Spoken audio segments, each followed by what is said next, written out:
Bom dia a todos. É uma grande satisfação estar hoje aqui nesse seminário que vem de uma parceria da Escola da Advocacia com essa importante faculdade.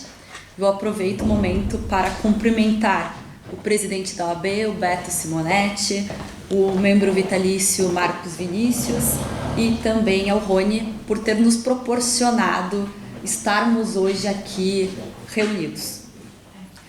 O nosso mundo ele está em uma constante transformação, com inovações tecnológicas principalmente, que mudaram muito a nossa vida e tem mudando a forma com que nós estamos vivendo. No entanto, avanços também trazem grandes desafios, especialmente no que toca, e esse tema que nós vamos tratar hoje, com relação à regulação do setor de infraestrutura, já que o setor de infraestrutura ele é vital para o nosso poder econômico, ele é vital para toda a sociedade. Mas ao mesmo tempo que se apresentam algumas dificuldades, nós também temos inúmeras oportunidades nessas regulamentações, mas também diante da nossa necessidade de transição para uma energia limpa e sustentável. Então, à medida que nós estamos avançando nessa transição energética, nessa luta, em especial em razão da mudança climática, nós também tivemos todos esses desafios de como regulamentar isso, especialmente porque a regulamentação ela tem que vir de forma protetiva, mas sem barrar também toda essa necessidade de crescimento. E hoje nós temos a honra de contar em nosso painel com diversos especialistas que vão compartilhar todas as suas perspectivas desse complexo tema. Para começar, nós ouviremos o desembargador do Tribunal Regional da Primeira Região, João Carlos Maia, que vai tratar sobre o controle judicial do ato regulatório e a sua importância na segurança jurídica. Veja, esse é um tema vital para a compreensão desse tema, porque nós estamos vivendo numa era em que a regulação se faz cada vez mais presente, tanto influenciada por questões econômicas, também por questões internacionais e pelas nossas mudanças da nossa vida. E esse controle judicial é o que garante o funcionamento da própria administração pública, para que essas regulamentações estejam sempre alinhados com nossos princípios constitucionais e os direitos fundamentais. E é exatamente com esse pensamento e nesse contexto que a nossa meta hoje aqui é oferecer um terreno fértil para um bom debate. E com isso em mente eu desejo a todos uma excelente palestra. Bom dia a todos. Temos que ser bem objetivos aqui, Já começamos um pouquinho mais tarde e temos outros painéis aí. Também faço as mesmas homenagens iniciais, é importante sempre registrar, a importância do evento, a iniciativa da OAB, esse protagonismo do presidente Beto Simonetti em patrocinar esse tipo de evento. Também não posso deixar de mencionar o Marcos Vinícius Furtado Coelho e o Rony Duarte, Bem, cumprimento os meus colegas de painel aqui na pessoa do meu par do tribunal, o desembargador Newton Ramos. A minha abordagem aqui vai ser uma abordagem na perspectiva do Poder Judiciário e essa preocupação com a estabilidade e a previsibilidade de decisões no âmbito do controle judicial do ato regulatório setorial. Então, acho que isso é muito importante, questão de desenvolvimento do país. Nós temos decisões que não sejam muito assimétricas, E aí eu gostaria de conversar sobre alguns parâmetros que a jurisprudência hoje do Supremo Tribunal Federal e do STJ tem adotado, e eu acho que pode ser um guideline, uma referência para a apreciação desses casos e garantir que as decisões não sejam tão discrepantes, elas não sejam assimétricas, temos uma certa assimetria. E se nós formos ver, essa perspectiva de como o judiciário examina não é uma coisa da nossa própria jurisdição nacional, mas é um aspecto já debatido muito na jurisdição internacional, né? E nós vamos ver que o modelo brasileiro de regulação setorial, né, vem do modelo norte-americano, né? E lá também essas questões são enfrentadas, e aí, às vezes, pode parecer muito simples discutir questão de apreciação pelo ângulo da legalidade, mas o que consiste isso em específico, né? E as discrepâncias que vêm sendo adotadas nesse aspecto. Então, eu vou fazer algumas considerações, né? E no final chamar a atenção para alguns aspectos, inclusive no âmbito do controle da regulação setorial entre a própria estrutura governamental, né? Os interrelacionamentos e as interconexões, né, com diferentes agências e TCU, CAD e Autoridade Monetária. Bem, então eu denominei a minha palestra aqui como segurança jurídica e controle judicial do ato administrativo regulatório enquanto papel do Poder Judiciário no desenvolvimento nacional, desafios e questões controvertidas. Quando nós falamos em segurança jurídica, nós estamos falando de um princípio fundamental que garante estabilidade, previsibilidade e certeza nas relações jurídicas, né? Isso é o que garante desenvolvimento nacional e riqueza. Ela assegura que as normas legais sejam claras, acessíveis e aplicáveis de forma consistente, permitindo que as pessoas possam planejar suas ações com confiança e evitar surpresas inesperadas, né? O capital detesta a surpresa. Em resumo, é a garantia que o direito será aplicado de forma justa e coerente, né? Protegendo os direitos e deveres de todos os cidadãos. Então, os vetores, quando se fala em segurança jurídica, são previsibilidade, estabilidade, confiança, clareza e coerência, né? E aí vamos já entrar na questão do controle judicial ou jurisdicional do ato administrativo. Então, o judiciário tem um papel fundamental como instrumento de fomento e preservação da segurança jurídica. E eu vou conversar aqui, então, sobre parâmetros decisórios, né, que possam permitir uma certa previsibilidade objetiva das decisões judiciais. Quando se fala em controle judicial, nós estamos falando de abuso de poder ou abuso de autoridade, né? E aí falamos sempre de controle do ato administrativo vinculado e do ato administrativo discricionário. E quando nós falamos em ato discricionário, nós estamos falando em discricionariedade administrativa pelo ângulo da oportunidade e da conveniência. Em seguida eu vou entrar na questão do setorial, como é que isso se dá no âmbito da regulação setorial. Então, se fala muito em sindicabilidade, da razoabilidade e da proporcionalidade do ato, mas ainda assim é uma coisa meio que etérea, né? Muito, aqui na Europa mesmo, as pessoas têm receio, morrem de medo dos juízes, a partir de aplicação de princípios, se distanciarem da interpretação da norma. Então, aqui há uma preocupação grande em que os juízes sejam menos intérpretes, porque daí haveria a criação do direito, e mais aplicadores da lei, né?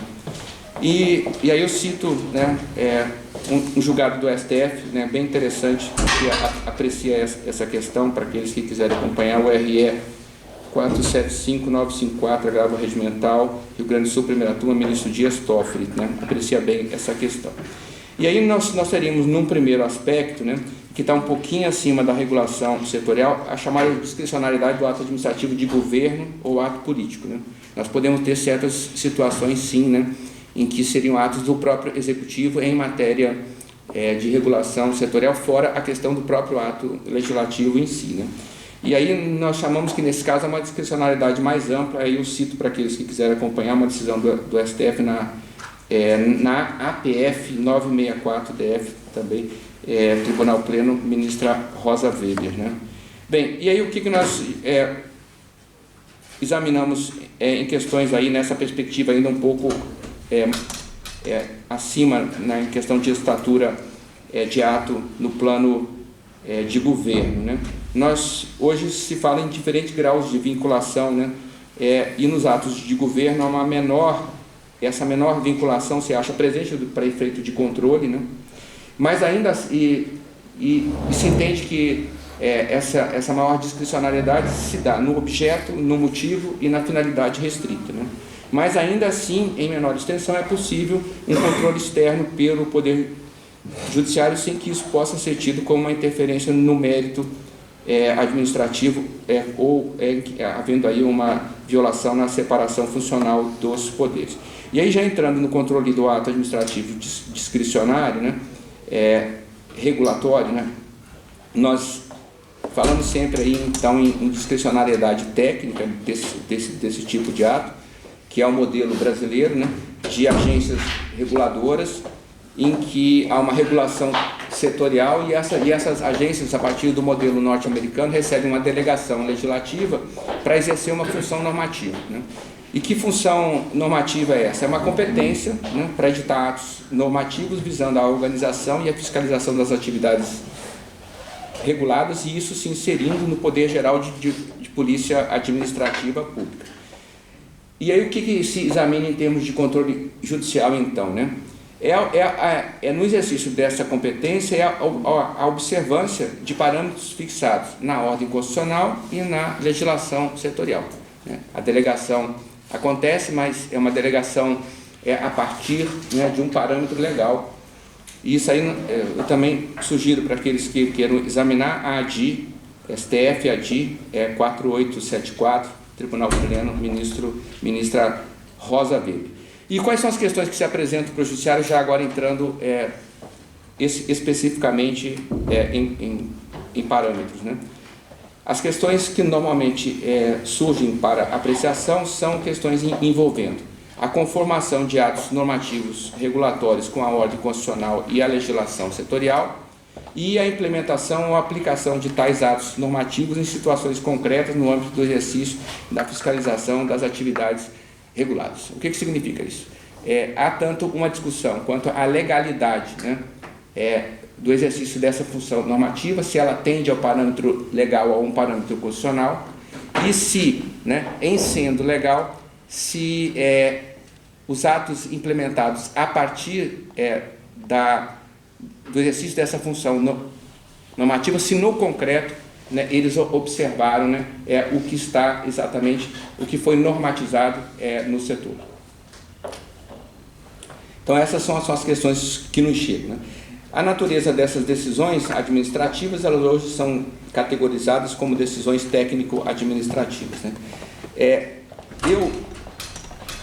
O nosso STF, todos sabem muito bem, né, adota a teoria da autocontenção judicial pelo ângulo da deferência pela discricionariedade técnico-administrativa, né? Eu gosto muito de um autor norte-americano que já foi citado antes por um colega meu também do tribunal, né, o desembargador Flávio, né, uma classificação de Richard Posner, em que ele fala da autocontenção judicial em dois aspectos, lá é chamado Judicial Self-Restraint, fala em deferência e imprudência. E essa classificação dele, ele chama de autorrestrição estrutural, Structural Self-Restraint, e autorrestrição prudencial, Prudential Self-Restraint. O que é basicamente isso, né? Diz o seguinte, que o judiciário deve, né, ter essa deferência com essas decisões técnicas administrativas por esses dois ângulos. Primeiro, porque ele não tem essa expertise que eu vou falar rapidamente aqui. E a questão da prudência é que o judiciário deve evitar tomar certas decisões que elas possam não ser cumpridas. Isso possa de alguma maneira levar a um questionamento da ordem jurídica. Então o judiciário nunca deve adotar uma decisão que ele não consiga fazer ser implementada posteriormente. E aí se fala então deferência às competências constitucionais de outros poderes, de forma que nesse modelo de atuação não se deve agir como quem visa a substituição do executivo ou legislativo pelo judiciário, de modo a transformar a discricionariedade administrativa em discricionariedade judicial, né? E aí, considerados os princípios da legalidade e da presunção de legitimidade dos atos praticados pela administração, entende-se que uma desmedida interferência judicial constitui em potencial risco, né, a violação à ordem jurídica, principalmente quando discutidas questões de ordem eminentemente técnica, né? Então, o judiciário deve evitar, né, adotar decisões que possam, que ele não tenha essa expertise, né, em questões técnicas e complexas, né? E aí vários julgados eu trouxe aqui, que quem tiver interesse eu posso disponibilizar depois. Então, e assim, de um modo geral, né, isso que é o mais importante aqui, são dois critérios básicos em termos de deferência. Então, o dever de deferência do judiciário às decisões adotadas por entidades reguladoras repousa em duas premissas, né? Então, falta de conhecimento técnico e capacidade institucional de tribunais para decidir sobre intervenções regulatórias que envolvam questões policêntricas e prognósticos especializados, e a possibilidade de a decisão judicial, e isso é importante em alguns setores, ensejar efeitos sistêmicos, né, nocivos à coerência e à dinâmica regulatória administrativa. Então tem que se ter sempre isso em evidência. Eu também mencionei alguns casos em que isso foi examinado, quem tiver interesse eu falo depois. Então hoje dois balizamentos importantes dentro dessa questão da aplicação da autocontenção a partir da perspectiva da prudência, que podem ser aferidas em concreto, é a questão da motivação obrigatória, então a teoria dos motivos determinantes, e a questão da finalidade, que é o interesse público subjacente. Então isso o judiciário tem condições de verificar. Aí chama a atenção sobre decisões que possam dizer que o judiciário nunca deve decidir, né, entrar em considerações, é uma política eficiente, é uma política mais acessível, o judiciário não decide quanto a isso, né, se é melhor ou se é pior, né, ele fica estritamente no critério da conformação do ato com a Constituição e o ordenamento jurídico vigente. Então, essa questão da melhor escolha, né, pelo administrador, né, não, isso é matéria, né, que o judiciário não deve, inclusive, fazer nenhum tipo de consideração, né?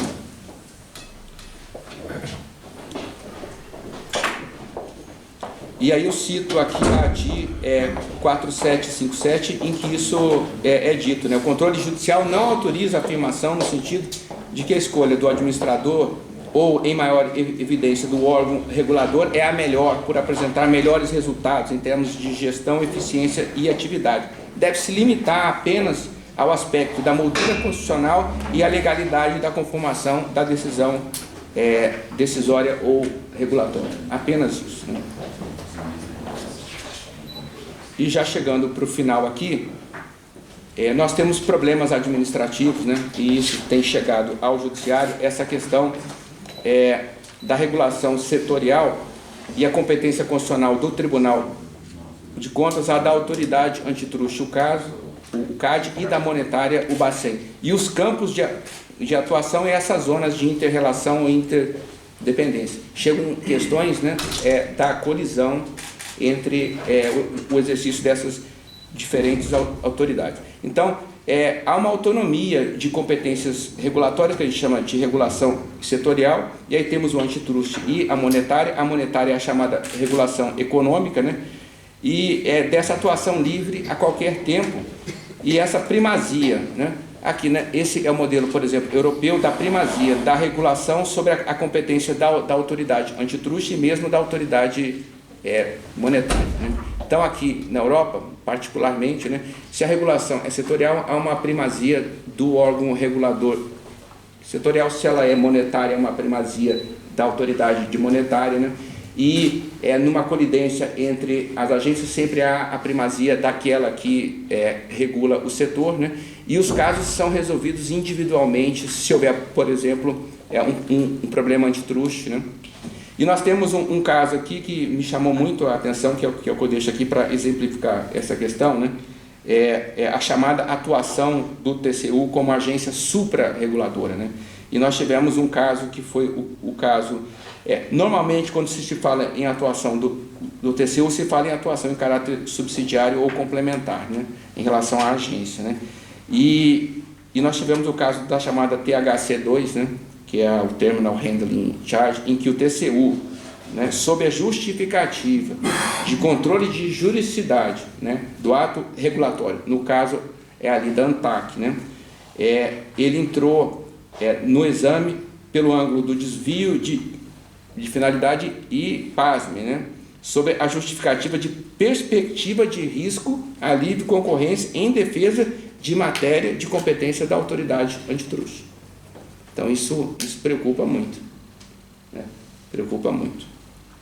Então, são essas as minhas considerações que eu tinha a fazer. E se tiver alguma perspectiva quanto ao debate, né, eu estou aí também bem animado para ouvir as posições dos colegas e eventualmente contribuir com alguma coisa a mais. Quem quiser, eu também posso disponibilizar todo o material e as citações e essas referências. João Carlos, essa matéria está no STF nesse momento. Sim.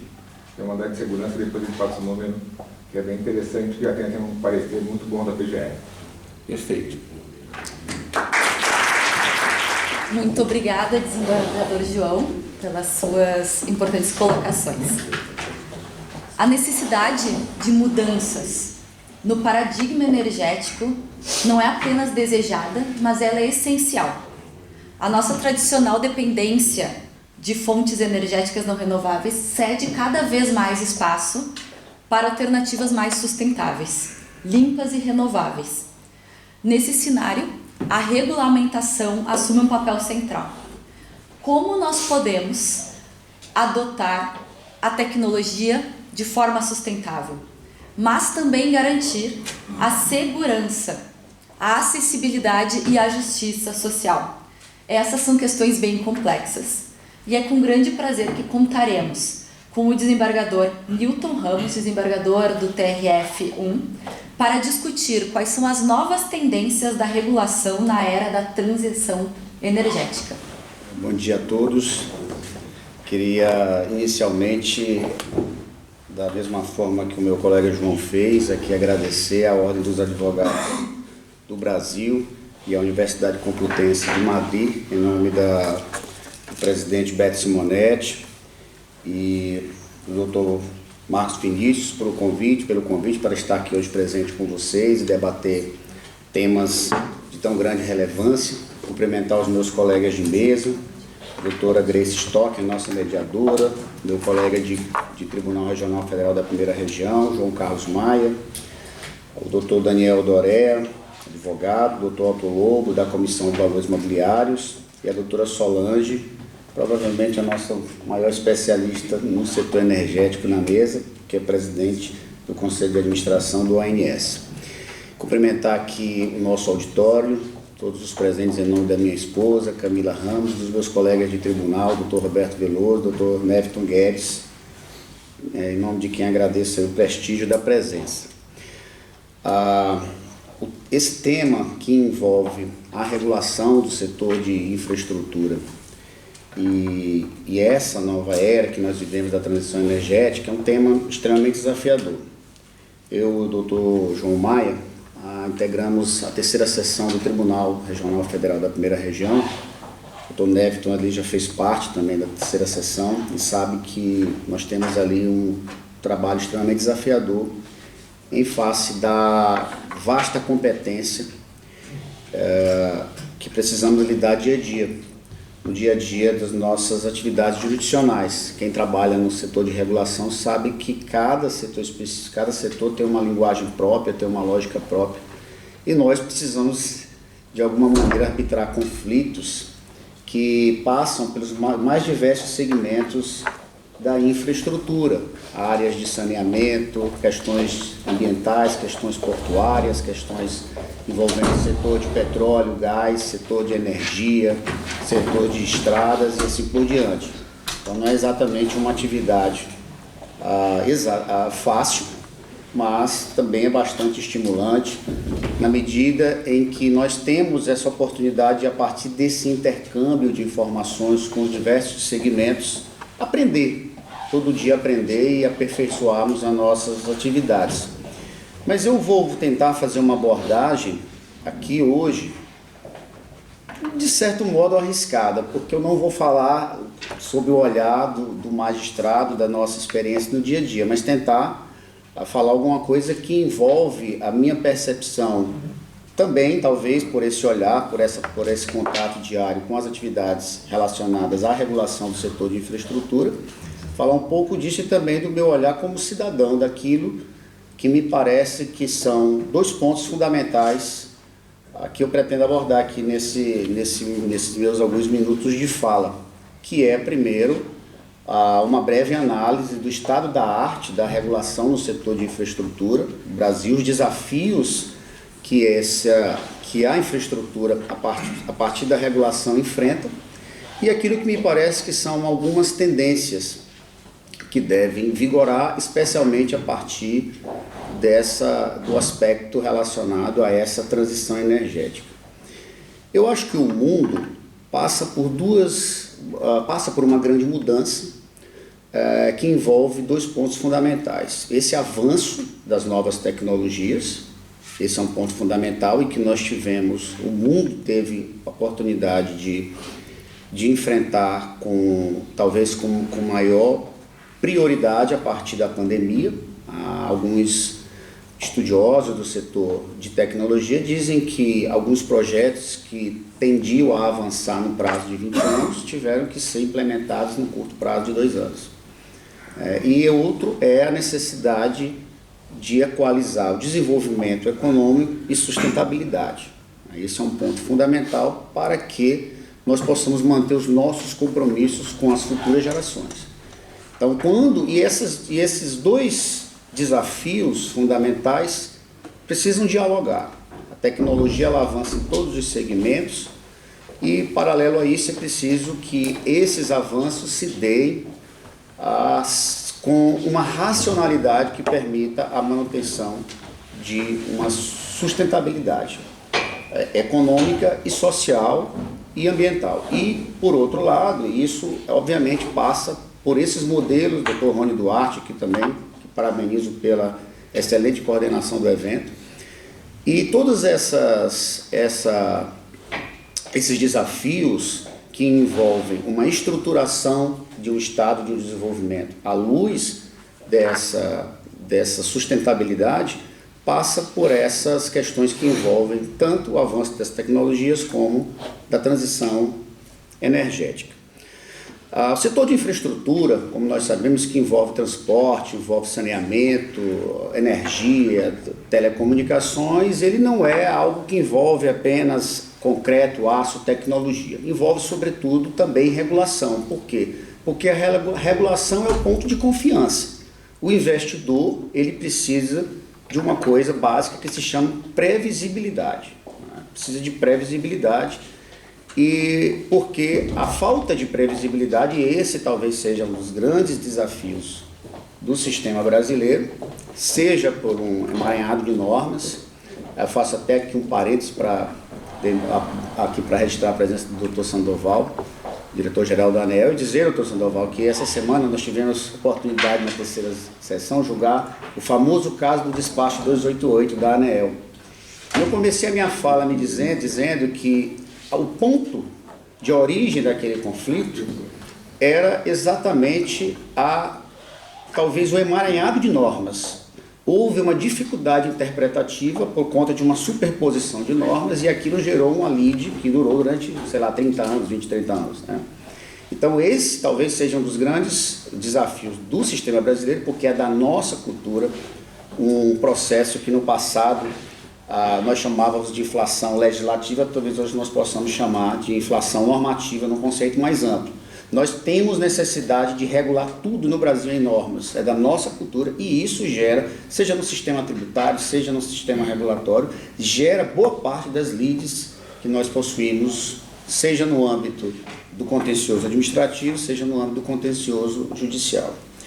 Então, já falando desse ponto, dos desafios que nós enfrentamos no sistema regulatório brasileiro, o primeiro ponto é essa complexidade normativa. Nós temos uma normatização extremamente densa e fragmentada. Então, o investidor, para estabelecer um empreendimento de grande monta no sistema brasileiro, ele precisa passar por diversos órgãos reguladores. Ele precisa de aprovação ambiental, aprovação num segmento específico daquele setor regulado, e às vezes há até um conflito de competências. Quantas demandas, doutor Neto, nós já tivemos na 3ª sessão que envolvem, por exemplo, discussão sobre competência ambiental.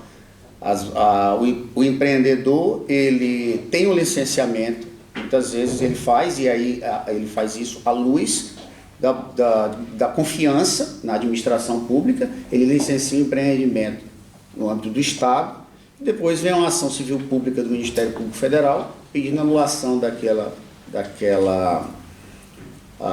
licenciamento, sob o argumento de que o licenciamento deveria ter sido do IBAMA, deveria ter sido federal. E isso vale para todos os segmentos. Então isso gera uma falta de confiança no mercado brasileiro, na medida em que nós estamos falando de investimentos de valores expressivos e que muitas vezes precisam lidar com esse contencioso administrativo e judicial, que pode ensejar uma insegurança e talvez até perda de investimentos. E como é comum se dizer, e isso é um dado da realidade, a obra mais cara é a obra parada.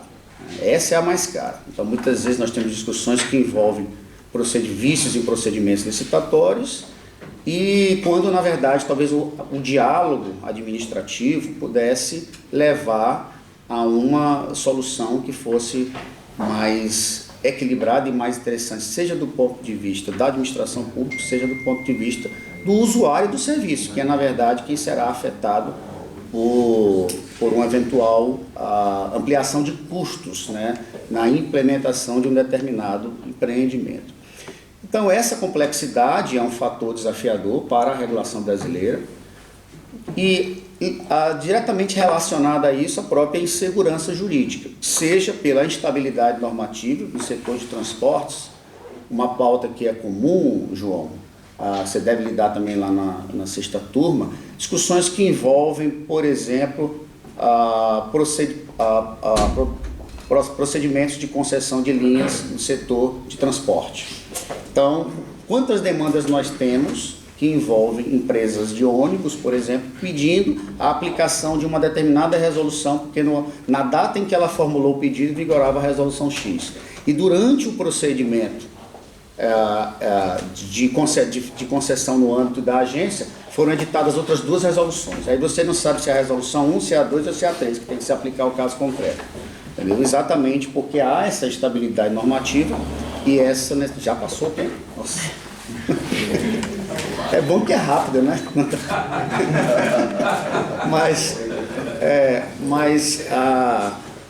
Mas então isso vai gerando uma dificuldade muito grande, inclusive de leitura de qual é a realidade normativa, qual é o ordenamento jurídico que eu estou submetido, qual é a regra do jogo que eu preciso seguir, né? Porque há essa sequência de normas que geram também uma certa insegurança, e aí a gente também não pode tirar a nossa responsabilidade, não é não, doutor Veloso? Que é a responsabilidade do judiciário que profere decisões contraditórias.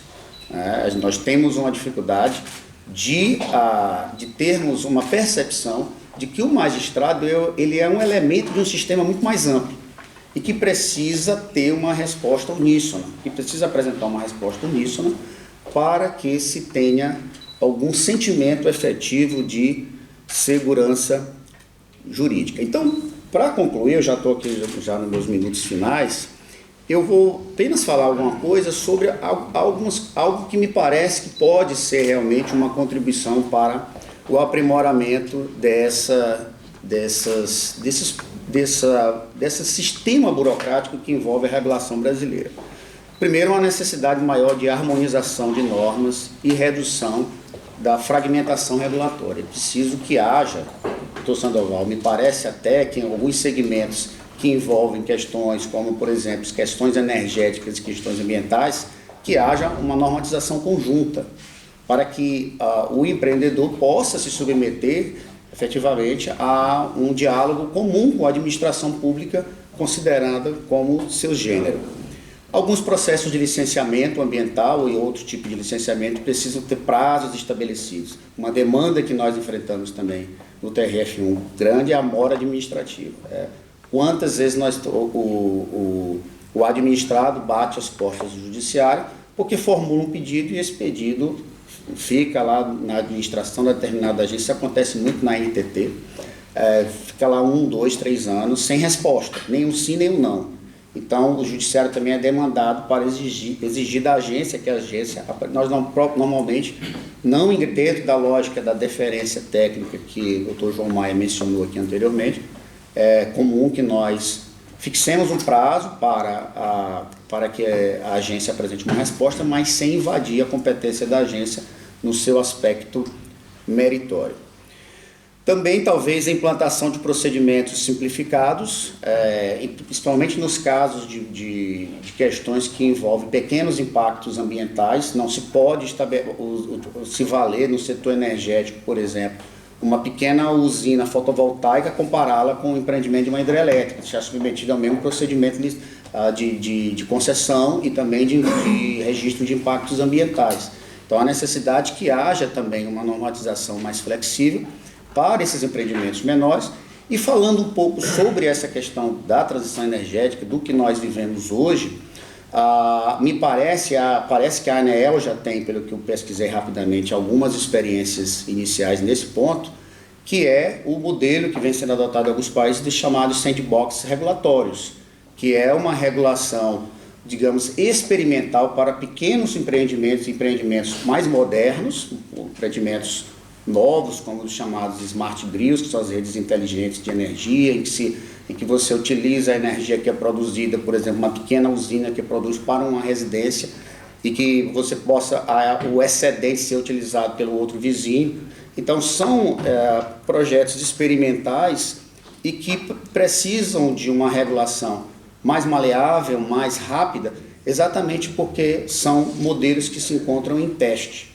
E então é preciso que a administração ela caminhe para e passo com essas realidades novas, que são experimentais, mas que precisam ser efetivamente aplicadas na medida em que nós precisamos caminhar todos para esse novo mundo que volta-se aqui a produção de energia limpa dentro do setor de infraestrutura, que os grandes empreendimentos, nós sabemos que ainda 36% da matriz energética do país é baseada em petróleo e seus derivados, mas há uma tendência de redução, e isso tende a ser reduzido significativamente.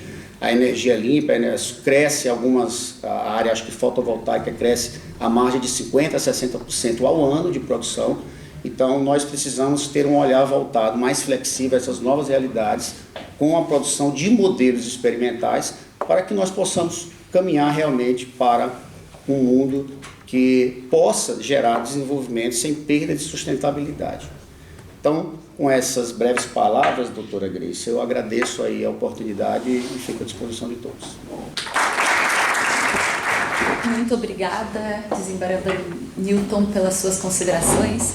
Aproveito aqui também o momento para registrar a presença do Rony e agradecer, Rony, pela baita organização desse evento. Como uma gaúcha, né? Tinha que marcar a presença gaúcha aqui. E também registrar a presença do Sandoval. Obrigada por estar aqui hoje. Bom, como nós vimos, a transição energética é uma necessidade face às mudanças climáticas e ela precisa ser cada vez mais acelerada. E neste contexto de mudanças, o mercado de capital surge como um catalisador poderoso, reunindo recursos substanciais que podem ser direcionados para projetos sustentáveis e inovadores. A adoção de critérios de ESG não apenas melhora a resiliência e o desempenho das empresas e dos investimentos, mas também potencializa o impacto positivo no nosso planeta e na sociedade. E sobre esse tema, nós vamos ouvir o diretor da CVM, Otto Lobo, que tratará a respeito. Otto, a palavra está contigo. Muito bom dia a todos. Eu queria inicialmente agradecer ao convite para estar aqui hoje. Eu faço isso na pessoa do presidente da Ordem dos Advogados do Brasil, o Dr. José Alberto Simonetti. Agradeço também ao Dr. Marcos Vinícius Furtado Coelho, presidente do Conselho Federal da OAB de 2013 a 2016 e da Comissão Nacional de Estudos Constitucionais. Também agradeço ao coordenador, o Dr. Rony Preus Duarte, que está aqui. Agradeço também pela presença e está prestigiando o nosso painel. Agradeço também ao doutor Eduardo Maneira também, parabenizo todos pela excelente organização do evento. Quero cumprimentar uma saudação muito especial ao membro do Tribunal de Justiça, do TRF da região do Rio de Janeiro, o nosso desembargador Alfredo Hilário de Souza, que tomou posse, está aqui também assistindo a nossa discussão. Conversava com o desembargador tem acho que 2 dias e ele falava da honra e da satisfação de estar representando os advogados no Tribunal Regional Federal da 2ª Região. Então agradeço também pela presença e também, por fim, eu cumprimento o doutor Sandoval Feitosa, diretor-geral da ANEEL. Eu vou começar inicialmente falando sobre um tema interessante. Eu vou falar sobre café e as revoluções. Daqui a pouco eu vou chegar no mercado de capitais, mas só inicialmente mencionando que o café ele foi o primeiro consumido no Iêmen, se tornou uma bebida que foi comercializada no Império Otomano e, em seguida, o uso do café como estimulante, como bebida que propicia a socialização, as pessoas se encontrarem, isso foi se popularizando, a cafeína como estimulante, né? E, por incrível que pareça, todas as revoluções começaram numa cafeteria. E os muçulmanos, em certo momento, eles sempre evitavam tomar álcool, sempre tomaram café, e no ano de 1600 existiam 600 cafeterias espalhadas, mas a partir de certo momento as cafeterias começaram a ser proibidas, porque elas eram vistas como locais de encontro, e sempre foi uma cafeteria, o café sempre foi muito barato, as pessoas se reuniam, mas todas as revoluções começaram em cafeterias, inclusive a Bolsa de Nova York começou numa cafeteria. E quando o rei Luís XIV recebeu a visita do embaixador do sultão de Mehmed IV, em Paris, em 1669, ele foi presenteado com várias árvores de café. E ele não poderia imaginar que 100 anos depois, exatamente, houve a Revolução Francesa, em 1686, o Iluminismo, Rousseau, Diderot, Voltaire, todos frequentavam cafeterias, né? A Revolução de 30, parte da causa da Revolução foi também o café. A Revolução Americana, ela foi pensar, primeiro ela se iniciou como uma forma de evitar o uso do chá, né? O Tea Party que aconteceu em Boston, e a Revolução Americana do Boston Harbor de 1773 começou também numa cafeteria. E eu quis mencionar isso porque a Revolução ela foi pensada num coffee house na Filadélfia, também tinha uma cafeteria em Boston, e a Bolsa de Nova York ela foi fundada através do Bretton Woods Agreement de 1792. 2 dúzias de corretores se juntaram, assinaram um pacto, o Pacto de Bretton Woods, e combinaram negociar diretamente inicialmente era manteiga, leite que eram negociados. Aí os nossos especialistas aqui presentes em direito de concorrência vão falar, bom, esse é o primeiro trust que foi formado, mas na verdade foi a primeira bolsa moderna. Em 1600 já existia a bolsa de Amsterdã, né? E a bolsa de Nova York, então, ela começou como um encontro de pessoas numa cafeteria entre Wall Street e Water Street. E daí era um local de encontro em que as pessoas negociavam manteiga, pouco a pouco foram se conhecendo, vieram as primeiras regras, a primeira regulação das bolsas modernas. Eu fiz esse rápido histórico aqui para mencionar que o papel do mercado de capitais exatamente o que foi mencionado pela minha colega aqui, que está também coordenando esse painel, possibilitar que pessoas tenham ideias, que essas ideias se transformem em projetos e que haja a possibilidade de se ir ao mercado para captar recursos para que esses projetos possam ser viabilizados. Especificamente no que a gente está tratando hoje, que são as novas tecnologias, a mudança dos combustíveis, a pauta verde, eu acho que é sempre importante a gente falar do Venture Capital, né?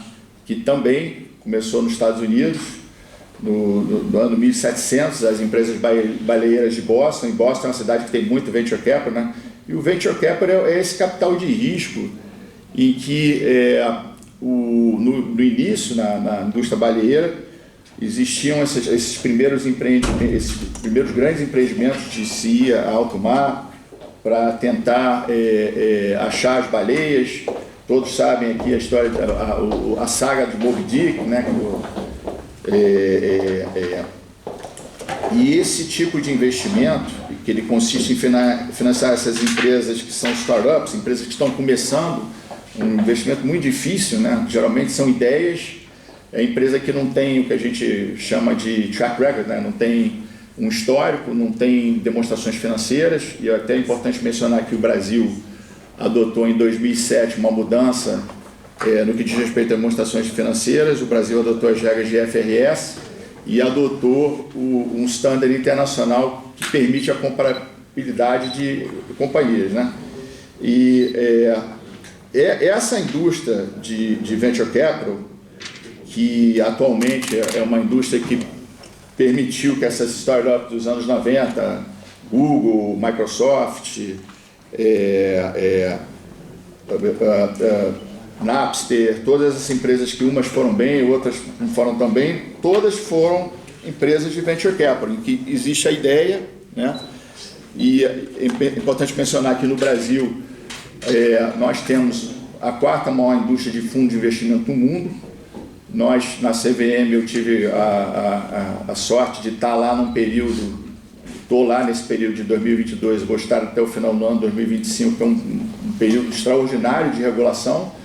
Nós tratamos e regulamos pela Resolução 75 a indústria de fundos de investimento no Brasil, uma indústria de 10 trilhões de reais, né? Quando a gente fala, as pessoas até ficam em dúvida, né? Mas 10 trilhões de reais, é uma das maiores indústrias de fundos do mundo, quarta maior do mundo.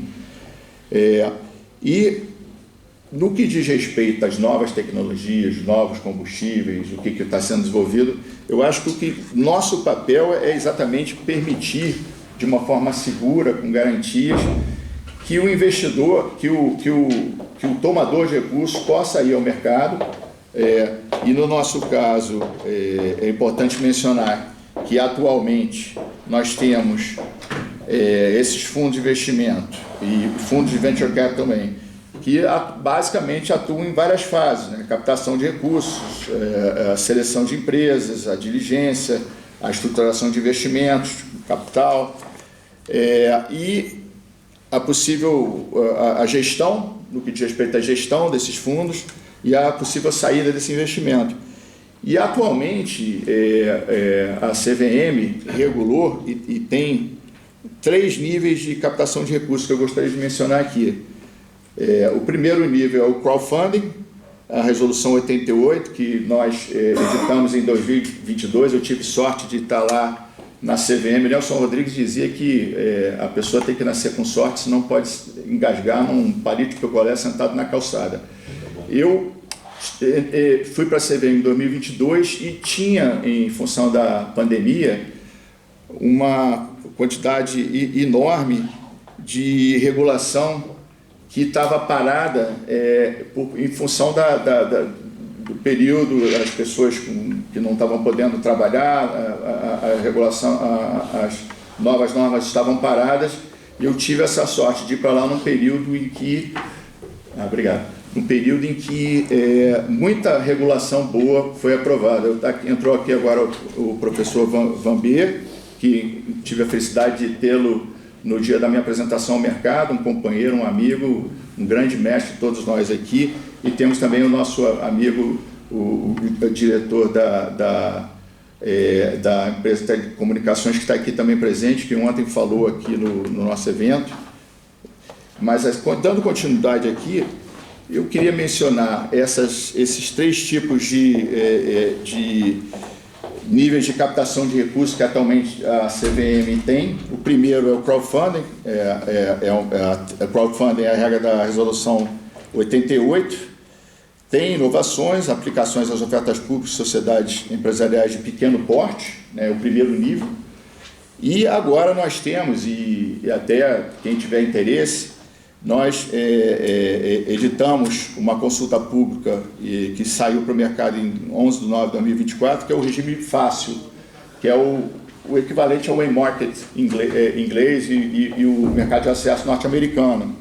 E que é uma das possibilidades para a captação de recursos.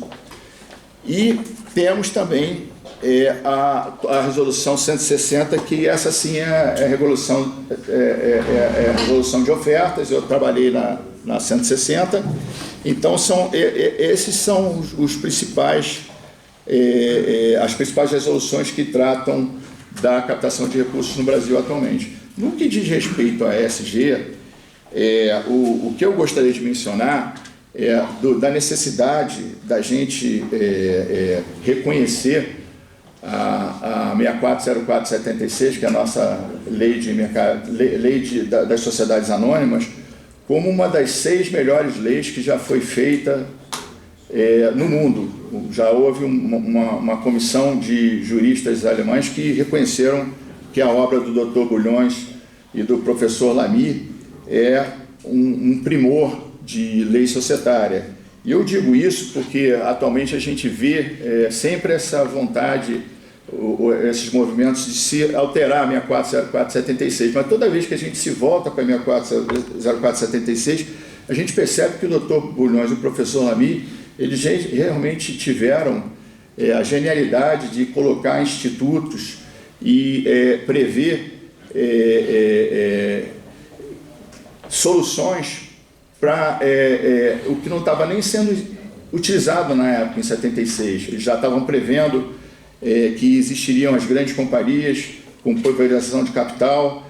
E no que diz respeito à ESG, tem até um artigo do Totonho, o Antônio Campos, em que ele menciona de como o Dr. Bulhões e o professor Lamy tiveram a felicidade de incluir na lei todos os direitos no que diz respeito aos stakeholders, os acionistas, os minoritários, os controladores, e esse equilíbrio que existe na 6404/76, até no que diz respeito à ESG, porque o Dr. Bulhões e o professor Lamy, eles tiveram assim, a genialidade de compreender que é um equilíbrio e que a companhia, e essa é a minha visão, a companhia ela existe e o interesse, o interesse social da companhia é gerar lucro, né? A companhia, a gente viu na época da pandemia, até companhias que fizeram doações, que contribuíram com vacinas, mas na verdade isso é uma escolha dos acionistas, dos stakeholders, mas nunca é uma obrigação legal, né? Hoje em dia a gente vê que o professor Justice Strine, que foi juiz da Corte de Delaware, e até vou fazer um anúncio sobre o evento que a gente faz anualmente em Nova York, que a gente faz em Lisboa. O Justice Strine, que é professor de Harvard, a gente fez um evento em novembro com ele no ano passado, no Hotel Lipton. Ele tem a visão que mudou, o objetivo da companhia mudou um pouco e que existe essa parte social, né?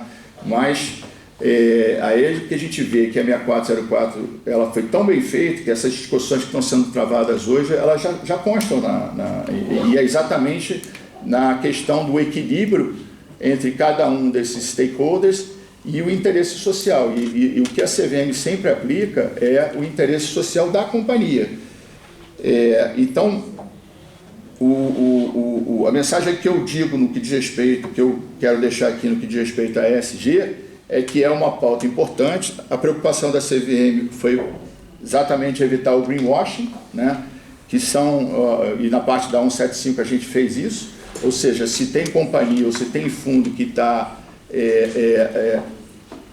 fazendo oferta pública, vou terminar agora, que está fazendo oferta pública e que está utilizando essa pauta ambiental e não é real essa utilização da pauta, ou seja, eles estão fazendo greenwashing, o papel da CVM é evitar esse tipo de coisa. Eu só queria concluir dando um recado.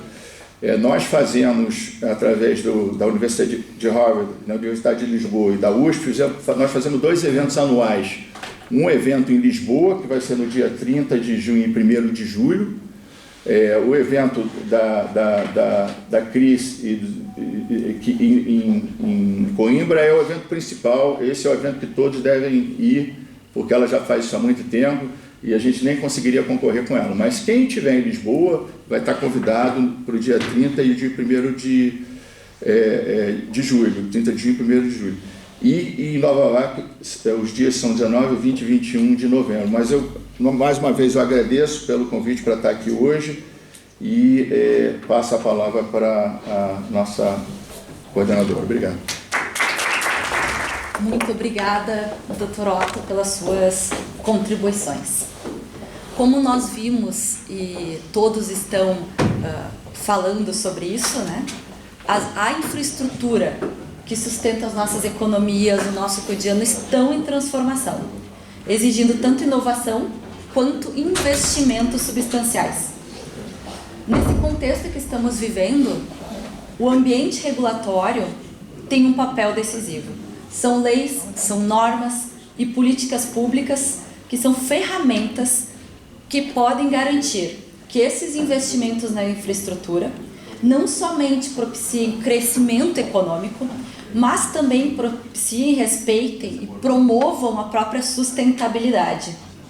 Nós temos um desafio: expandir e modernizar toda a infraestrutura, ao passo que estamos aderindo a todos os padrões rigorosos de proteção ambiental. E, adicionalmente, essa transição energética, ela se apresenta, na verdade, como uma oportunidade ímpar. A mudança para a fonte de energias renováveis, ela é e faz parte de um panorama mundial atualmente, alinhando o desenvolvimento econômico com a preservação ambiental. E esta transição, ela é, na realidade, um terreno fértil para investimentos, para inovação e para desenvolvimento tecnológico. Para aprofundar nossa compreensão sobre como os investimentos em infraestrutura podem ser direcionados e gerenciados de forma a maximizar benefícios econômicos e ambientais, vamos ouvir a doutora Solange Ribeiro, que é presidente do Conselho de Administração do Operador Nacional do Sistema Elétrico. Com vocês. Bom dia a todos. Obrigado, Grace. Em nome de saudações pernambucanas por Rony, né? Todo mundo aqui tem feito saudações. E agradecer aí ao Simonete pelo convite. É um prazer estar aqui. E eu sou engenheira, né? Sou uma das poucas engenheiras da sala, talvez o Sandoval também. E assim, tem sido extremamente interessante. Eu acho que é um ambiente muito rico, essa discussão de temas tão importantes aí para a gente nesse momento. Eu acho que reunir juristas, reguladores, aí no nosso caso aqui eu represento o Conselho de Administração do OMS, que opera o sistema elétrico brasileiro, mas também eu sou vice-presidente da Neoenergia, que é uma empresa bastante presente no Brasil, na área de energia, e tem um outro chapéu que é do Pacto Global da ONU, eu participo do Conselho do Pacto da ONU. Então, nisso, assim, essa pauta ambiental e, digamos, essa pauta climática, né, que a Grace tão bem referenciou, os desembargadores também falaram sobre isso, é uma pauta extremamente importante, é uma pauta muito concreta, porque ela o clima mexe com o quê? Mexe com o emprego, mexe com as pessoas, mexe com o crescimento do país. Então, eu acho que isso é realmente muito importante. E o mundo, eu acho que já entendeu que tem a emergência climática que está aí, né? Todo ano em Davos se faz uma pergunta, né? Quais são os maiores riscos globais para negócio no próximo ano? E o ano passado, essa questão climática foi o segundo risco mais importantes. Quando você olha daqui a 10 anos, 5 dos 10 riscos mais importantes são relacionados a isso, essa questão do clima. Então, 2/3 dos líderes disseram isso. Olha, clima é uma das coisas mais importantes, até porque afeta o mundo e afeta o meu negócio também, né? Eu acho que esse é um ponto importante. Então, essa crise vai afetar a infraestrutura, a competitividade, como eu falei, a economia e os serviços. Então, a gente tem 2 formas de agir para isso. Uma é a mitigação, que é exatamente como a Grace colocou e outros colocaram, você descarbonizar a economia. Como é que você descarboniza a economia da forma mais eficiente? Através de energia renovável. Outra forma, outra avenida também nessa linha da climática é a eficiência energética, que é até pouco falada, né? A gente não fala tanto em eficiência energética, é uma das avenidas muito importantes, e até nesse caso, assim, o Brasil, a gente tem um programa muito importante, que é o Programa de Eficiência Energética, que é coordenado aqui pela ANEEL, o Sandoval está à frente disso aí junto com a gente, que é estabelecido por lei, e onde a gente busca exatamente, por exemplo, com o Judiciário. Hoje, nos 5 estados que a gente atua, a gente tem parceria com os tribunais.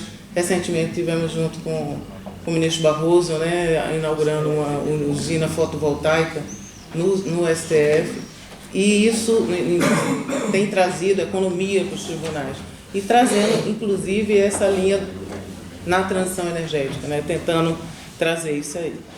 E a outra parte é adaptar. Já que a gente não tem como resolver o clima de uma hora para outra, a gente tem que adaptar. Adaptar a infraestrutura das cidades, quer dizer, a resiliência das cidades, a resiliência dos nossos ativos, né? É extremamente difícil, todo mundo acompanhou aí as questões do Rio Grande do Sul, as questões de São Paulo, quando chove em algumas cidades, por exemplo, Recife, é uma cidade, por exemplo, que eu sou pernambucana, então, que é super difícil, porque tem muito morro, né?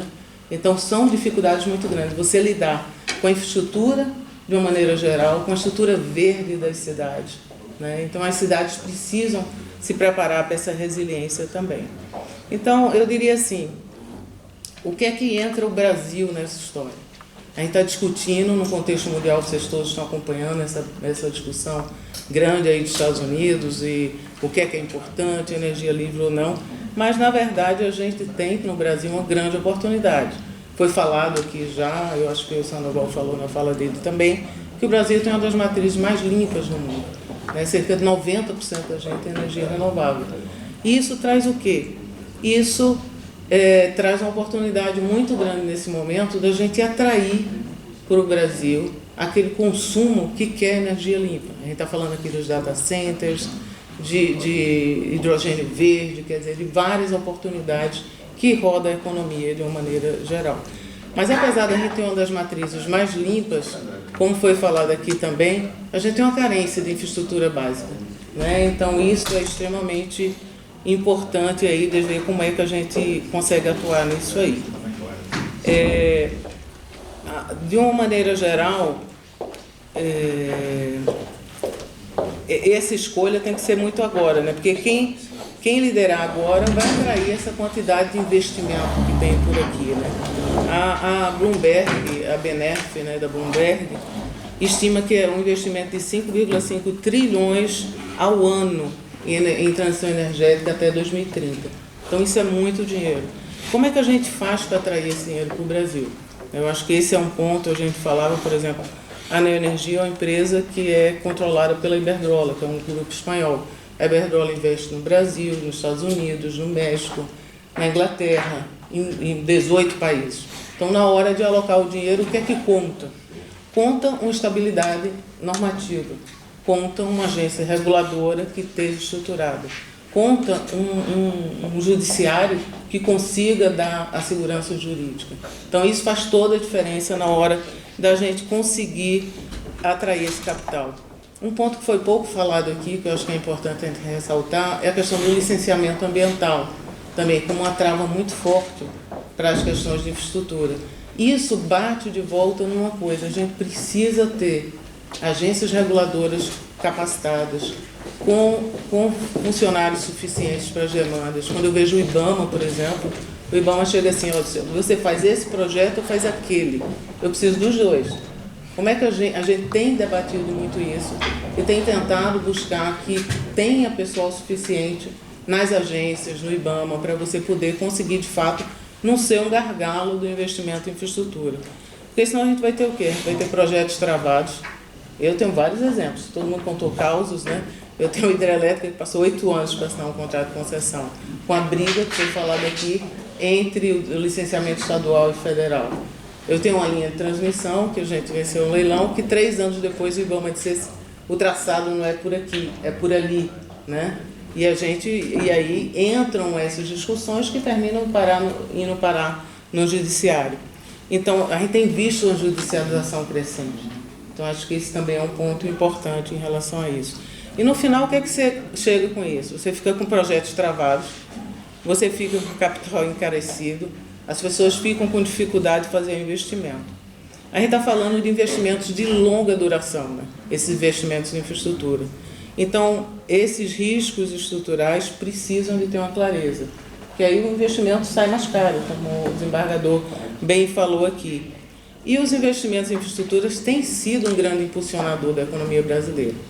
Ontem, eu acho que o Sidney falou no primeiro dia, eu sou vice-presidente também do Conselho da ABDIB, e a ABDIB é a Associação Brasileira de Infraestrutura. Dos investimentos, quando você olha a quantidade de investimento de 2024, são 260 bilhões de reais. O setor público deve ter investido uns 50, que o Brasil, que é quase do tamanho das medidas PIX, como é que fala? Das emendas. O governo não tem mais não tem o dinheiro suficiente para fazer tudo. Então, no final, 260 milhões é tipo assim, 210 é do setor privado. E energia, por exemplo, é 120 milhões. Acho que Sandoval citou isso na fala dele ontem, 120 bilhões, desculpe tudo. Milhões. Por quê? Porque a gente tem uma estrutura, talvez o arcabouço mais completo, energia e telecomunicação, né, hoje estruturado, onde a gente tem uma agência reguladora que, como é que se diz, atua, tem procedimento, é estruturada. Muitas vezes a gente tem uma opinião muito diferente sobre um tema que é bastante razoável de acontecer, mas efetivamente tem um processo estruturado que dá uma segurança jurídica maior. Se você olhar nos últimos anos, o investimento em infraestrutura foi, nos últimos 5 anos, um dado aqui, 1 trilhão, dos quais 77% privado. Então, de fato, até quem quiser mais detalhes sobre isso, tem um que a gente chama o livro azul da ABDIB, que tem tudo sobre infraestrutura, que é bem interessante de conhecer. E essa infraestrutura tem crescido a 14% ao ano. E ainda tem muita coisa para acontecer pela frente, sendo 90% privado, né, disso aqui. Agora, os gaps de investimentos em infraestrutura são grandes ainda. A ABDIB teve 260 de investimento, bilhões, no ano passado, e a ABDIB estima que tem um gap de 250 bi. Em que áreas? Transporte, saneamento, logística, são áreas assim que ainda tem uma questão muito grande.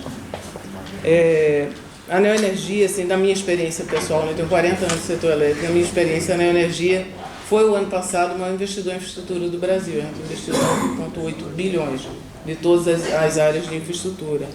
E a gente acompanha muito de perto essas soluções, essa transformação do setor. Aí o que eu posso dizer assim, que o apetite para investimento existe, o capital está disponível, mas o que é que ele precisa em contrapartida? Acho que foi falado também pelos desembargadores aqui. Confiança. A gente precisa confiança no marco legal, a gente precisa confiança nas instituições. Confiança que o investimento que eu vou fazer hoje vai ser respeitado. Não importa o ciclo, o governo, a conjuntura. Acho que isso é um ponto bem importante. Eu acho que foi falado aqui também, estou achando ótimo que a gente tem várias convergências. O capital foge da incerteza. Nem tenho dúvida, ele corre para a previsibilidade. Então, quando eu falei da acionista principal da gente, ele tem 5, 6 países. Para onde é que eu vou? Eu vou para onde eu tenho mais certeza. E assim, o Brasil, de fato, eu acho que tem uma oportunidade estratégica muito única agora, com essa questão de renovável, é importante. A gente precisa, de novo, trazer esse ambiente mais seguro.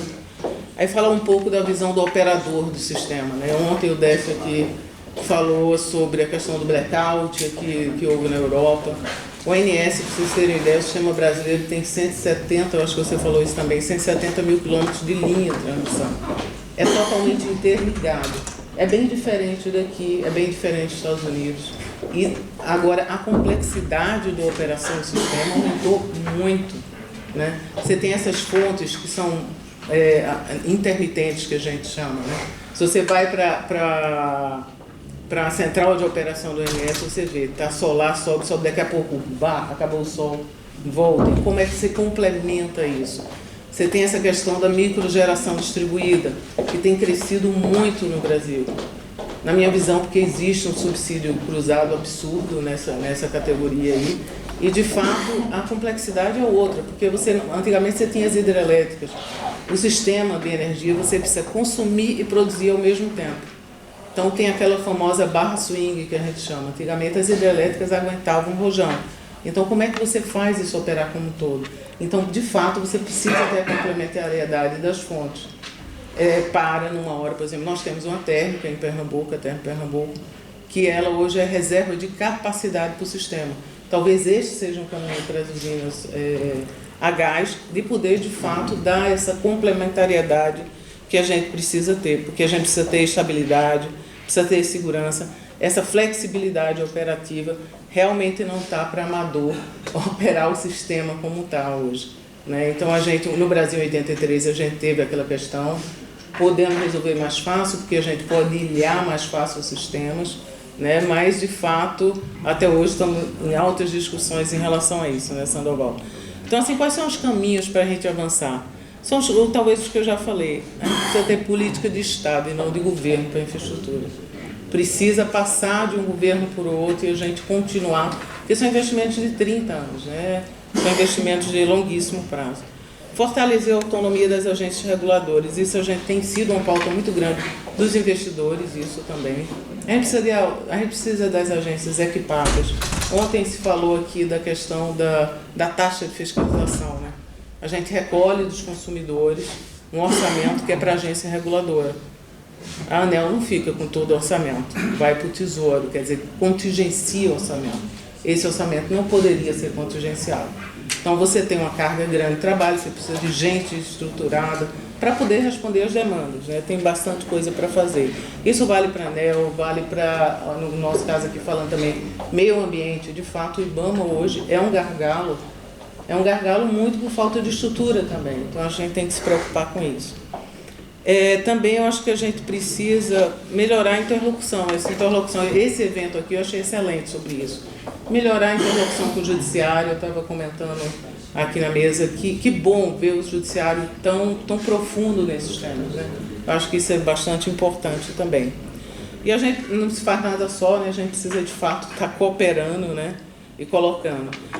Ontem também se falou na mesa de como é que atrai investimento de fora. A Neoenergia, só a Neoenergia, a gente já atrai, por exemplo, do BEI, que são fundos que você só acessa se você for verde, né? Se você cumpre tudo aquilo que o diretor da CVM colocou aqui. No caso do BEI e o IFC, que são réguas altíssimas para empresas desse jeito, a Neoenergia já pegou 1,4 bilhões do BEI, por exemplo, e isso entra porque a Iberdrola é acionista, porque é um banco europeu. E a gente tem feito, além da questão do BEI, ontem eu tive a grata surpresa também, fiquei feliz com a notícia, nós somos a segunda empresa no índice da B3, do ISE da B3. Então, estou acabando assim.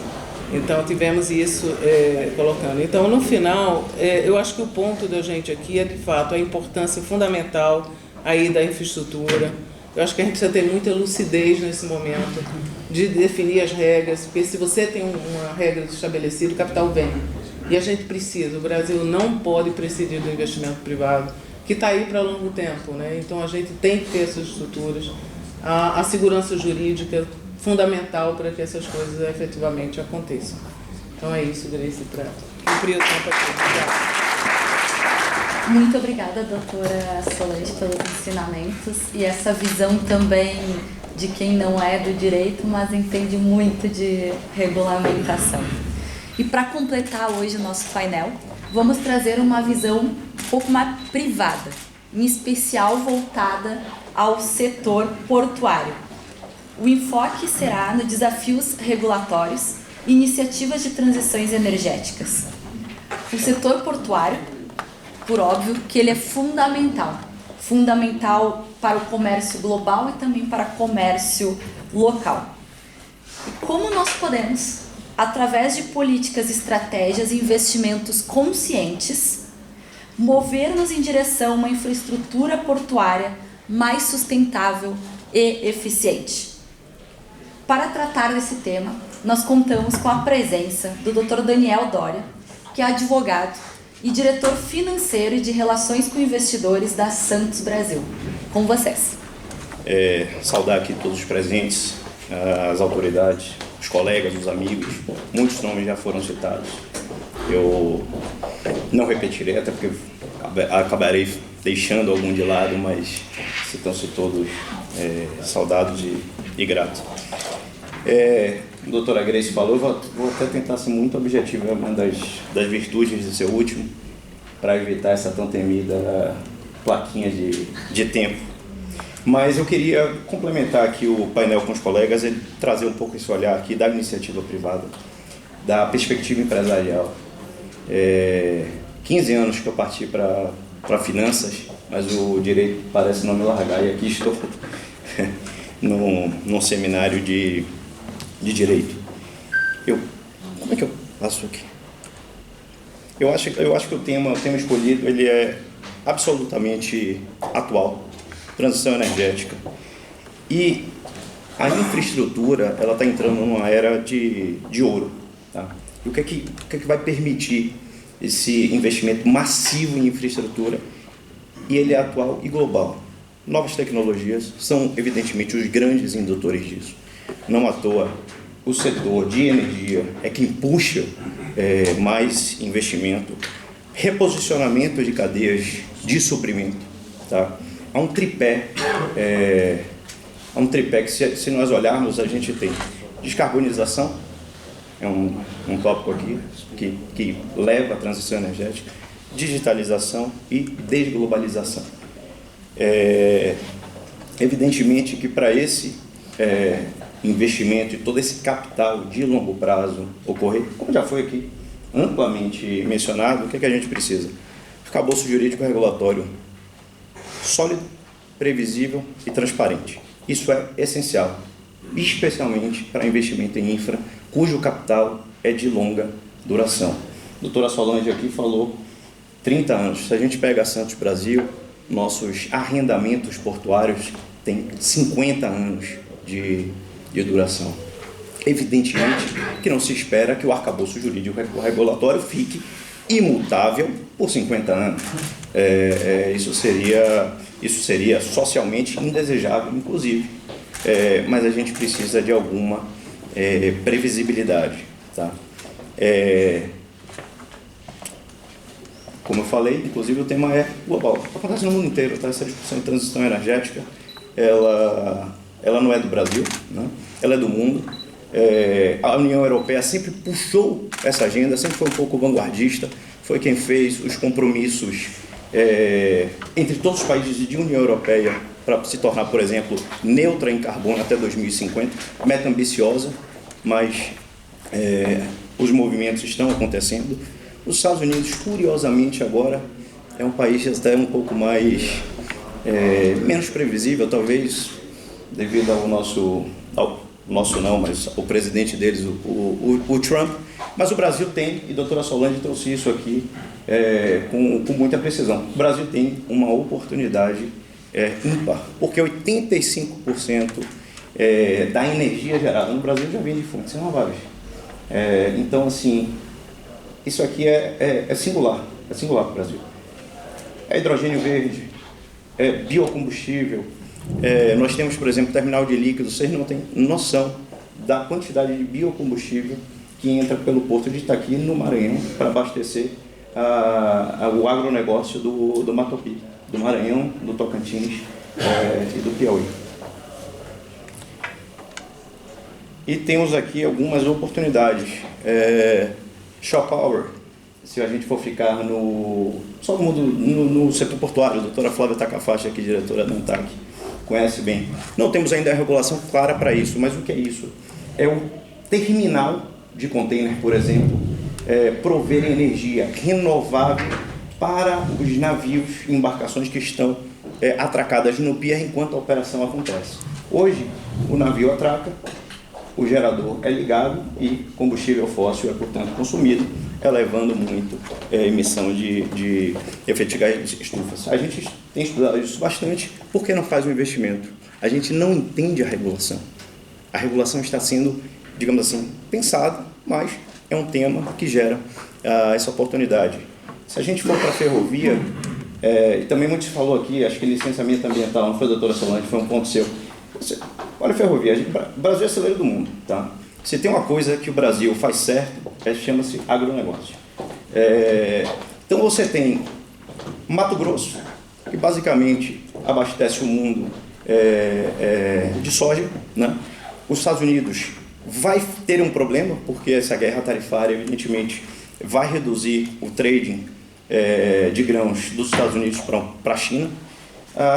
E aí você tem o Mato Grosso a 1.000 quilômetros do norte, que é uma região de escoamento dessa soja. Aí se discute a Ferrogrão. A Ferrogrão, ela tem uns 12 anos de debate, de discussão, etc., sendo que o projeto precisa de pelo menos 10 anos para entrar em operação. Isso se tudo, evidentemente, ocorrer. Se o IBAMA decidir que o traçado está certo, etc. Então, assim, nós temos aqui, já perdemos 10 anos, tem mais 10 anos para se viabilizar. Essas são as oportunidades, as chances perdidas do Brasil por deficiência regulatória, por má aplicação, interpretações, conflitos de competência também, etc. Mas trazer aqui só um pouquinho do que a gente tem feito, tá? Isso aqui não tem nada a ver com a Santos Brasil. A gente fez diversos comprometimentos públicos, tá? Assinamos o Pacto Global da ONU, somos do ISE, assim como da Neoenergia, o ISE da B3. Isso aqui ainda depende de regulação, não é a B3 falando o que a gente tem que fazer, não é o Judiciário falando o que a gente tem que fazer, não é a agência reguladora dizendo o que temos que fazer, nem tampouco a Comissão de Valores Imobiliários. Isso é uma percepção de que a empresa, embora persiga lucro, doutor, eu até acho que ela tem assim, hoje ela precisa de uma certa permissão social para desenvolver o seu negócio. Ela precisa entender para onde a sociedade caminha para que ela possa executar em benefício também de seus acionistas a sua função primordial, que é uma boa alocação de capital com rentabilização desse investimento e geração de lucro para seus acionistas e demais stakeholders. Nós já somos hoje carbono neutro no escopo 2. Escopo 2 são as emissões de gases de efeito estufa indiretas, mas queremos chegar a 70% de redução também no escopo 1 até 2040 e 30% de redução no escopo 3, que o escopo 3 aí você já pega toda aquela cadeia de valor com a qual você faz negócios, né? Então é como se eu precisasse que o meu cliente, por exemplo, a empresa de navegação, fosse carbono neutro também, para que o escopo 3 tivesse esse atendimento. Aqui eu acho que é o tema central, né? É aquilo que a gente tem o tempo inteiro debatido. Gostei, assim, verdadeiramente das visões trazidas pelos desembargadores Newton e João Carlos sobre o papel até do judiciário para que isso se viabilize. Assim, o capital, ele tolera risco, tá? Porque o risco, no fim do dia, você pode sempre colocar um preço nele. O problema da incerteza, acho que o desembargador João Carlos Maier trouxe, que o capital detesta surpresas inesperadas. Tenho a impressão que foi isso. É verdade, porque qual é o problema da incerteza? Eu não consigo aferir esse risco. Se eu não consigo aferir esse risco, De duas, uma. Ou eu não realizo o investimento, tá? Ou eu preciso exigir um prêmio de risco suficientemente alto para compensar a incerteza. E isso torna o Brasil, o prêmio de risco para se investir no Brasil é muito, muito alto se você olha economias parecidas ou economias da OCDE. Por exemplo, eu até acho que o capital ele sempre vem, mas ele vem exigindo um prêmio muito alto. Claro, alguns ficam de fora, mas sempre tem alguém disposto a tomar aquele risco exigindo o prêmio correspondente. Eu acho que esse é o problema do Brasil, quando a gente não tem, quando a gente tem, na verdade, muitas incertezas regulatórias e pouca confiança na aplicação e execução dessas regras. Então a gente, acho que foi quem foi? Foi o professor Marçal, justo ontem, né? Ele falou, eu acho assim, o governo um pouco infiel, tá, no Brasil, e essa infidelidade custa muito alto. O poder concedente diz uma coisa, promete uma coisa, vai no leilão, tá, etc., e depois muda-se. E você fica ali um pouco perdido fala, porra, achei, THC2, esse é um exemplo. Eu não vou nem entrar no THC2 porque a gente precisaria de um seminário só para isso. Mas THC2 é um belíssimo exemplo. Sempre se cobrou, depois que se privatizou-se, continuou-se igual com a mesma cobrança, mas o terminal retrofundegado falou, não, calma, o privado eu não pago. Mas pagava quando já recebia a placa. Bom. E depois não, para você não. E aí criou-se uma judicialização inacreditável. Gabriel e Dr. Roberto conhecem bem o tema. Nós, na Santos Brasil, temos 23 anos de discussão dessa questão. Está no Supremo, a ANTAC já regulou, com o CAD, e depois veio a Corte de Contas dizer, opa, não é bem assim, segue desse jeito, e de novo, o imbróglio é infindável.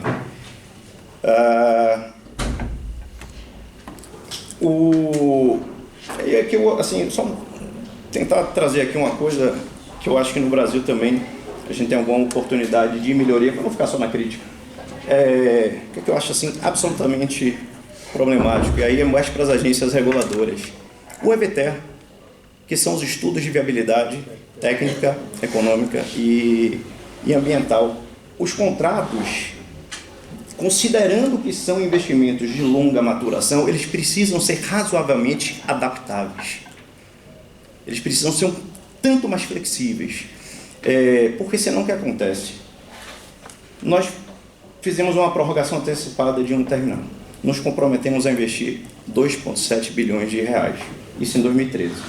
O poder concedente levou 3 anos para aprovar a prorrogação antecipada. 2016. Nós temos até 2031 para executar esse investimento. Só que você tem que listar os itens dos investimentos, os equipamentos que você vai comprar. O que acontece em 15 anos? A tecnologia avança. Aquilo que você imaginava em 2013 é absolutamente obsoleto. Ele não se presta ao papel de melhor prover um serviço para os usuários das concessões. Só que aí você vai e pede, olha, vamos ao invés de eu comprar um equipamento XPTO, vou comprar um equipamento elétrico. Aí o que acontece? Não há incentivo de quem avalia o pleito de autorizar, porque ele não sabe depois se uma agência reguladora irá autuá-lo, se o TCU irá imputá-lo pessoalmente responsável pelaquela coisa. Então o negócio fica absolutamente parado, e de novo, não é em benefício da empresa, é em benefício dos usuários daquela determinada concessão. Esse é um ponto. Mas o Brasil tem bons caminhos, tá? O marco do saneamento, por exemplo, foi assim, uma vitória da sociedade. Não à toa, olhem quantos bilhões de investimento em saneamento foram realizados desde do marco. Isso gera o quê? Previsibilidade, confiança. Claro, depois as coisas começam ali a mudar um tanto, mas pelo menos destrava. Eu acho que o caminho que o Brasil tem bons caminhos. Fechando, Só que três últimas mensagens. Transição energética inevitável. O Brasil tem oportunidade única por questões, inclusive, naturais. Temos, assim, fundamentos sólidos, somos dados as nossas vicissitudes, mas confiamos, temos certa confiança nas instituições, né? No judiciário, no legislativo, no executivo e no aparato que que está no entorno, inclusive as agências reguladoras, e eu acho que sim, precisa ter harmonia da iniciativa privada, harmonia dos órgãos da administração pública, do judiciário, do TCU, e eu acho que a gente vai continuar crescendo investimento em infraestrutura. Fecho minha fala, agradeço aqui a todos. Eu gostaria de agradecer a presença de todos, agradecer imensamente nossos palestrantes. E ao encerrar esse painel, gostaria de fazer um agradecimento especial a toda a equipe que esteve aqui nos bastidores. Faço em nome do Marcelo, né, que nos deu a maior atenção. Sem vocês, esse evento não teria se realizado. Então, parabéns pela organização e por estarem aqui. Um bom dia a todos.